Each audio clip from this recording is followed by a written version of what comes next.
Agora 18 horas e 14 minutos e a gente vai conversar agora com o Dr. Guilherme Collen, porque muitas pessoas estão aí em auxílio-doença convivendo o desgaste de fazer perícias, olha só, reiteradas e desejam converter esse tal benefício em aposentadoria por invalidez. Assim vai haver aí uma maior sensação de segurança, né, por parte do segurado. Para saber maiores informações, vamos falar então com o Dr. Guilherme Collen, que já está aqui nos nossos estúdios. Boa tarde, boa noite, quase agora, Dr. Guilherme. Tudo bem? Está me ouvindo?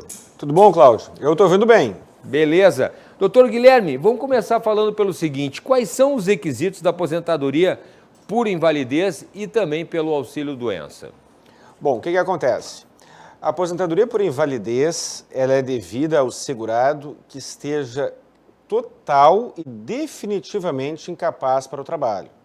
A aposentadoria por invalidez exige que a incapacidade seja definitiva, seja irreversível. É claro que em algumas situações a doença, o tratamento pode acabar trazendo algum resultado e ser revisto, mas o requisito é que haja uma probabilidade de que aquela doença seja irreversível.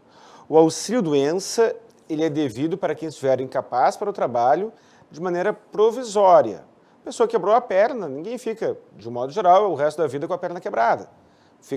Os médicos sabem, né, ficará um tempo X, 30 dias, 2 semanas, 40 dias, dependendo do caso, com a perna quebrada. Então, ela terá uma incapacidade temporária.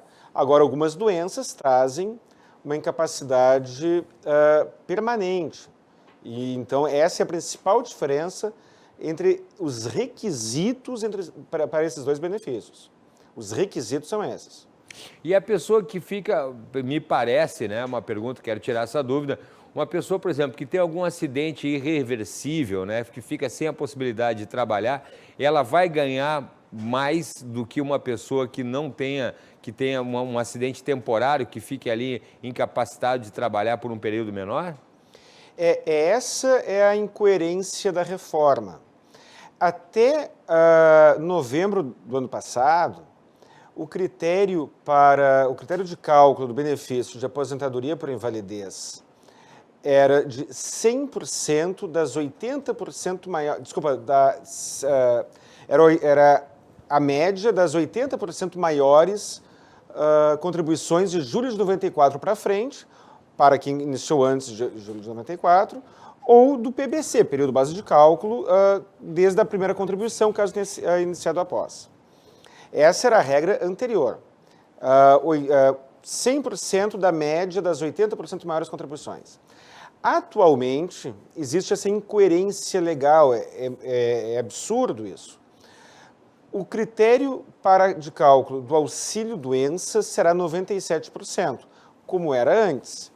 O critério de cálculo da aposentadoria por invalidez comum, ou seja, não estou falando da aposentadoria por invalidez por acidente de trabalho, estou falando da aposentadoria por invalidez comum, ela será de 60% da média de todo o período, ou seja, antes se excluíam as 20% menores contribuições, agora não se exclui mais. Mas esse é o menor dos problemas. Será 60% da média acrescido em 2% por ano que exceder ao 20º. Então, imaginemos uma pessoa cuja média, não a última contribuição, a média das contribuições, seja de R$2.000. Se ela estiver em auxílio-doença, ela receberá 97% de R$2.000.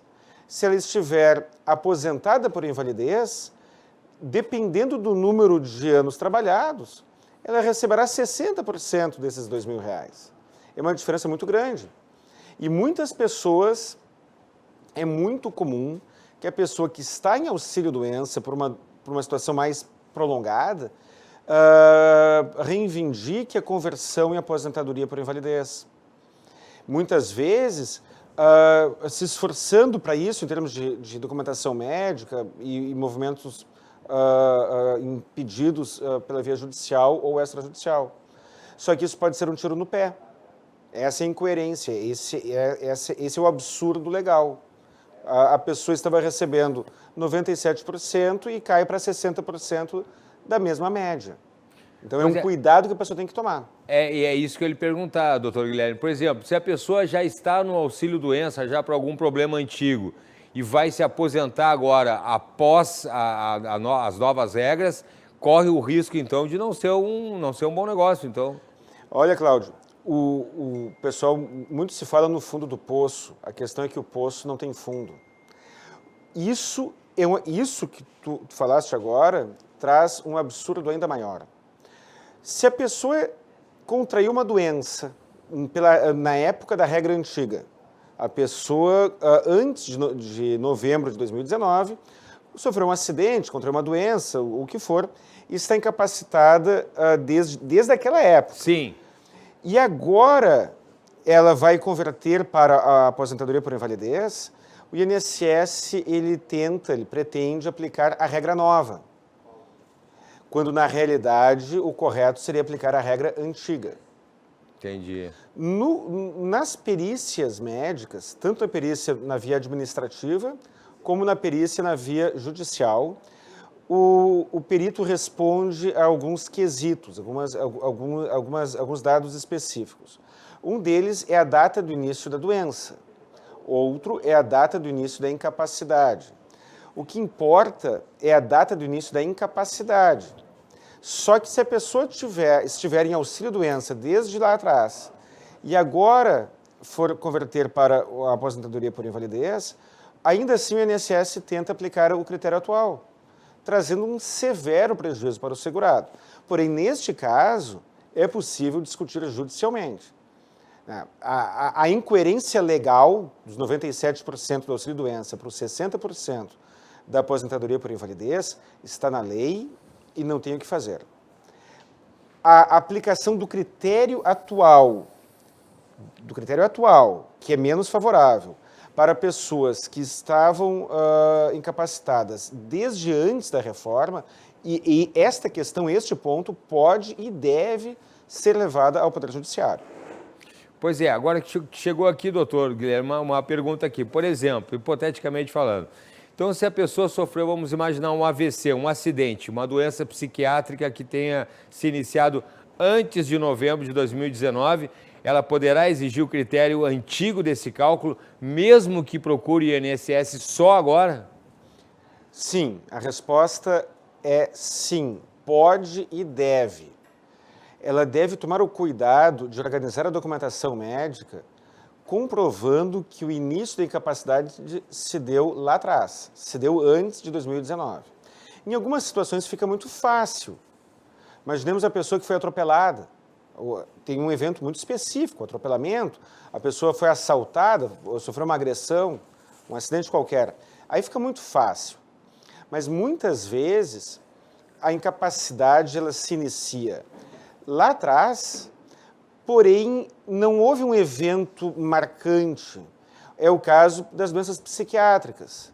A pessoa é dependente química, por exemplo. Vamos imaginar.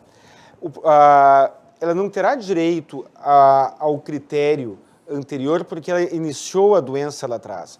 Ela terá direito se ela comprovar que o início da incapacidade foi na época da lei anterior. E isso, como que as pessoas, e aí uma dica para os advogados também, como que os advogados fazem para demonstrar? Tem que ver caso a caso, mas é muito importante pegar não só a documentação médica, que é a principal, mas a documentação laboral, por exemplo. A pessoa já está trabalhando, embora incapaz para o trabalho, está faltando muito ao trabalho, muitas vezes está deixando a desejar, está a registro de reclamações de clientes, aí depende da profissão de cada um, desde 1, 2, 3 anos atrás. Mas ela só procurou o INSS hoje. Muito bem. Então, se você for advogado, por exemplo, minha recomendação, peça para o seu cliente toda essa documentação laboral, histórico de faltas, documentação médica, as mais antigas, quanto mais antigo, melhor, para comprovar que não foi apenas a doença, mas a doença e a incapacidade que se iniciou lá atrás. E aquele o auxílio acidente, aquele que a gente falou na semana passada, continua valendo? Continua o mesmo valor? O auxílio acidente, ele corresponderá a 50% do que a pessoa receberia se fosse aposentada por invalidez. Ah, perfeito. Caso ela tenha uma lesão, uma sequela decorrente de acidente de trabalho, ele receberá, o auxílio acidente será de 50% do que ela receberia caso aposentada por acidente de trabalho. E o critério de cálculo do acidente de trabalho é mais favorável. Ele é 100% da média das contribuições do período base de cálculo. Não se aplica aquela regra dos 60%. Se for por acidente de trabalho, é 100%. Então, o auxílio acidente será 50% desta média. No caso do acidente comum, esse que é o problema. Quanto que receberá uma pessoa que se aposentar por invalidez por um acidente comum? 60% mais 2% por ano que exceder ao 20º. Quanto que será o auxílio acidente? 50% do valor apurado. Então, voltemos para aquela pessoa que ganhava, para aquela pessoa cuja média foi de 2 mil por mês. A aposentadoria, caso ela se aposente por invalidez no acidente de trabalho, ela receberá os 2 mil. Caso ela se aposente por invalidez numa situação sem ser por acidente de trabalho, ela receberá 60% mais os 2% que excederem o 20º. E caso a lesão dela gere direito ao auxílio acidente, ou seja, apenas uma redução da capacidade para o trabalho, ela receberá 50% de do valor apurado em cada uma dessas hipóteses. Ou seja, ela correrá o risco de ficar com 30% do valor da média. A pessoa ganhava 2 mil, receberá um benefício mensal de auxílio acidente de 30%. Lembrando que o auxílio acidente pode ser inferior ao salário mínimo. Sim. Então, é muito importante hoje que se tente demonstrar a vinculação com o acidente de trabalho, coisa que não acontecia na lei antiga. Até novembro de 2019, não era muito importante, a relevância era muito pequena. Sim. Da discussão se era por acidente de trabalho ou acidente comum. Agora não, agora mudou bastante. Sim, sim. Doutor Guilherme Collin, para quem está com dúvida, e eu vou conversar muito, é um assunto que me interessa bastante, o ano que vem eu completo 35 anos de contribuição, embora só tenha perdido um pouco de cabelo, tenha essa cara de moço, já estou completando aí os 35 anos, já visitei os postos do INSS.